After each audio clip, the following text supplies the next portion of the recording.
अल्लामा नफीस अहमद सिद्दीकी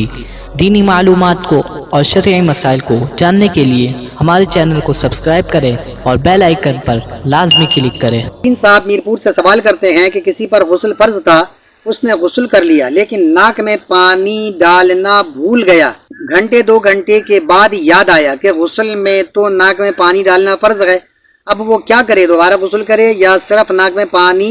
डाल ले? और अगर उसी हालत में नमाज पढ़ी है तो नमाज का क्या होगा? नईमुद्दीन साहब, अगर उसने गुस्ल कर लिया है और गुस्ल के बाद उसको याद आ रखा है कि नाक में पानी डालना वो भूल गया था, तो इसमें कोई शक नहीं कि गुस्ल में कुल्ली करना, नाक में पानी डालना और पूरे जिस्म को अच्छी तरह धोना, ये 3 फ़राइज़ हैं। तो 3 फ़राइज़ में से उसने एक फ़र्ज़ को तर्क कर दिया। जब एक फ़र्ज़ को तर्क कर दिया है तो उसका गुस्ल मुकम्मल नहीं हुआ, लिहाजा अब वो अभी भी वो बदस्तूर नापाक है, ना वो नमाज़ पढ़ सकता है ना वो तिलावत कर सकता है। लिहाजा अब जब उसको घंटे 2 घंटे के बाद याद आ गया है तो आपका सवाल यह है कि अब जाकर दोबारा गुस्ल करे या सिर्फ नाक में पानी डाल ले। तो सिर्फ वो नाक में पानी डाल लेगा, नाक को साफ कर ले, नाक में पानी चढ़ाए और उसके बाद नाक को साफ कर ले। नरम हड्डी तक अगर वो पानी चढ़ाता है और 2 मरतबा 3 मरतबा ये अमल कर ले, उसका जो उसने नाक में पानी डालना भूल गया था वो अमल हो जाएगा, तो अब वो मुकम्मल तौर पे पाक हो जाएगा। और अगर चूंकि नाक में पानी डाले बगैर, पानी चढ़ाए बगैर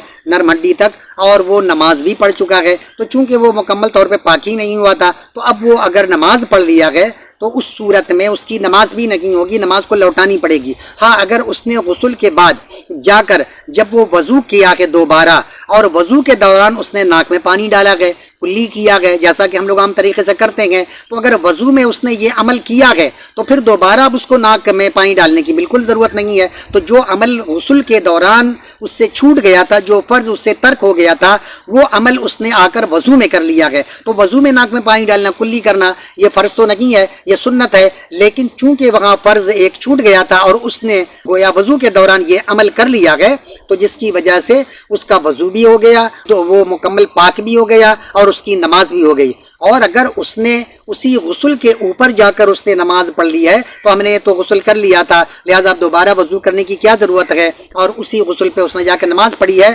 वज़ू नहीं किया दोबारा गुस्ल के बाद, तो फिर उसकी नमाज भी दोहरानी पड़ेगी उसे। और अभी वो जाकर फिर फ़ौरन उसे चाहिए कि नाक में पानी डाल ले। इसी तरह कुल्ली करना भूल गया है, नाक में पानी तो डाला था, कुल्ली करना भूल गया, तो वो जाकर दोबारा कुल्ली कर लेगा, तो उसका गुस्ल हो जाएगा। इसी तरह जिस्म का कोई और हिस्सा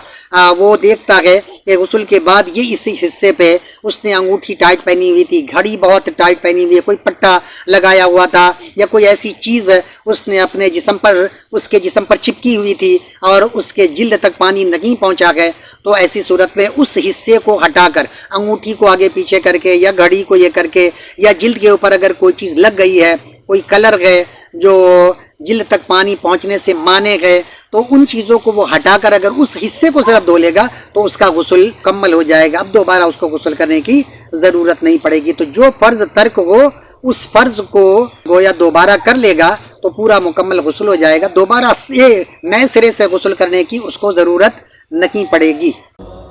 तलबुल इल्मि फरीदतुन अला कुल्लि मुस्लिमिन,